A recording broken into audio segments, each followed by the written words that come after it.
Full utility belt, no sidekicks. So are we talking Ultimate Captain America, 616 Captain America? You gotta be specific here. Regular cap, not movie, not ultimate. I get what you're saying, but you know they're just gonna use Vision. Why commit it to celluloid if you're not going to use the hero? Because Vision is taking the place of that hero right now. The way they've been playing him, how he's all philosophical. Vision isn't Adam Warlock. Adam Warlock yin, Thanos yang. Ah, yes, dear brother, but imagination is the fifth dimension. Genius. Grant Morrison.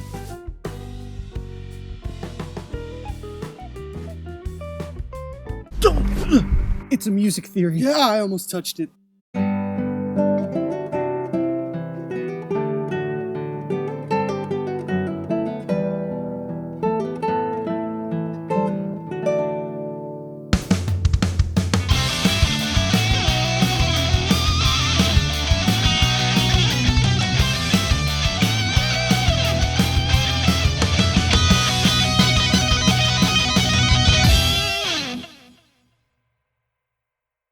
Does that seem like a familiar situation to you? Almost become a member of the Dorchestra and let that pesky music knowledge ruin your good taste? Relax, fellow musicians. It's daunting, it's difficult, and it's even hard to understand. But, like all good things in life, it's worth the effort. Dare I say, rewarding. So grab a chair, sit back, relax, and enjoy the show. Today we're going to teach you the elements of music at the most basic level.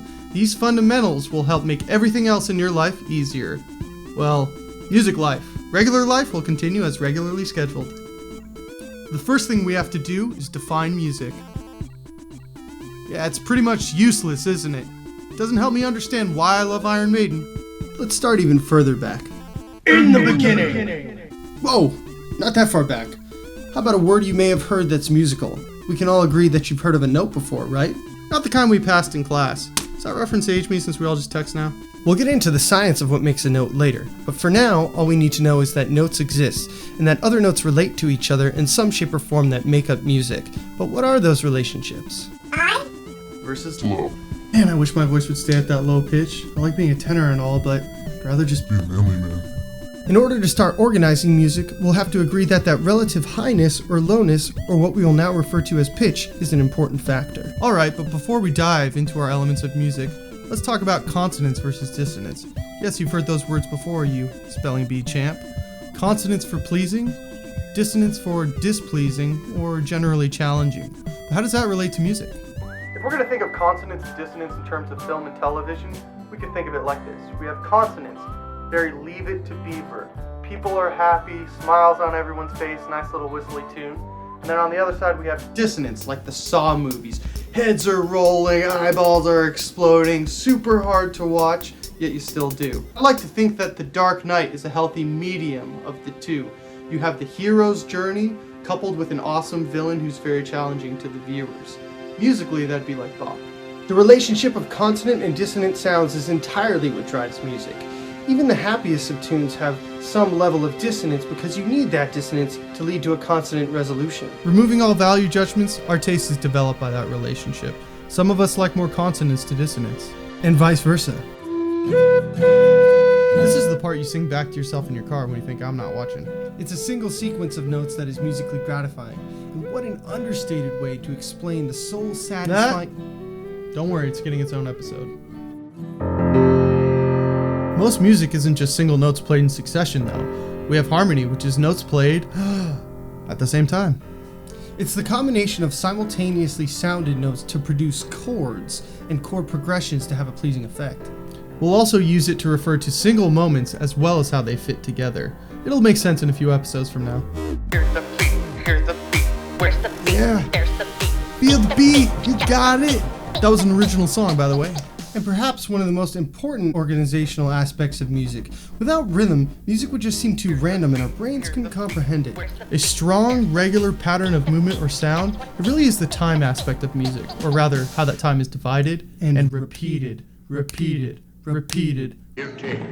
guilty, guilty.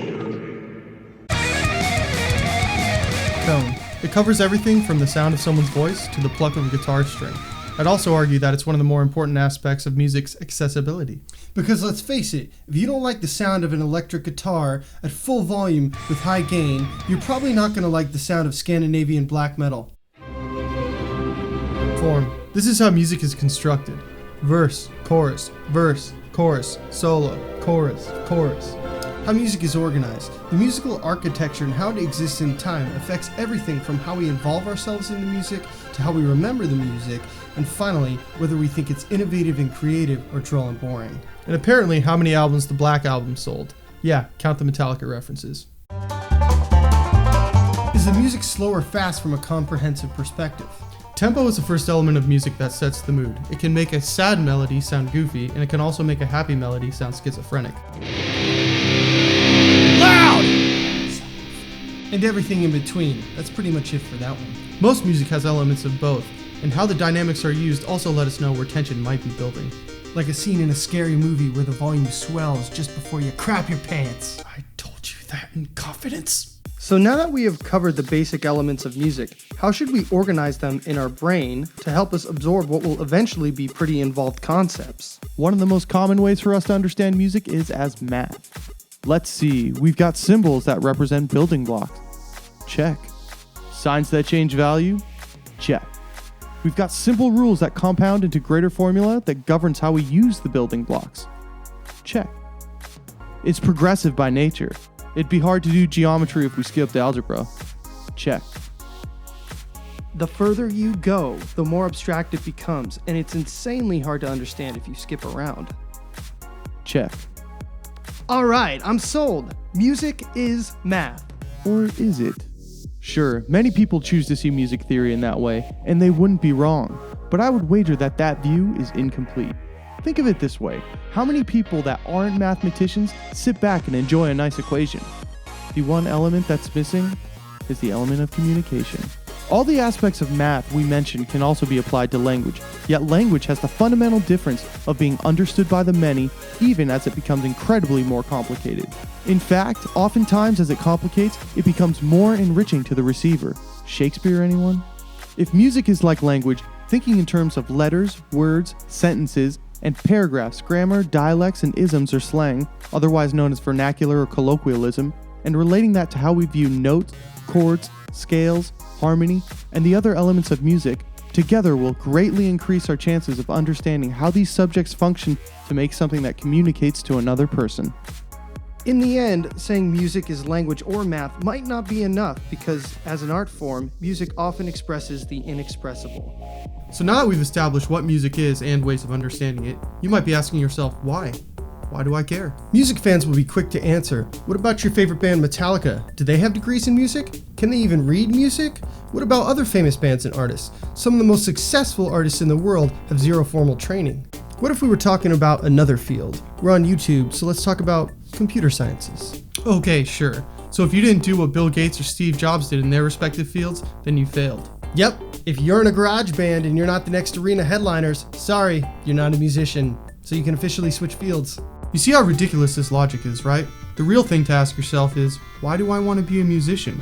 If you want to be rich, famous, and in the public eye, then maybe it's not music that's driving your career, but rather an interest in entertainment. And that's totally okay. I would say, use music in your pursuit of entertainment education. As a musician, we can pursue whatever dreams we may have, as specific as they might be. But if you add training and education, you'll be able to fall back, yes, I'm using finger quotes for a reason, on the job of being a musician. So you're not Bill Gates, but you're still a successful computer programmer who gets to explore the field that they enjoy most. And that's the most important part. Remember, knowledge is power, and the more you know, the more likely you'll be able to turn music into a rewarding career. Hey everybody, thanks for watching. We hope you enjoyed it because we enjoyed making it. Please like and subscribe down below. And when you do subscribe, be sure to check out the rest of the channel to see music videos of us. And ask us questions because we like questions. Yeah, so comment down below. See ya.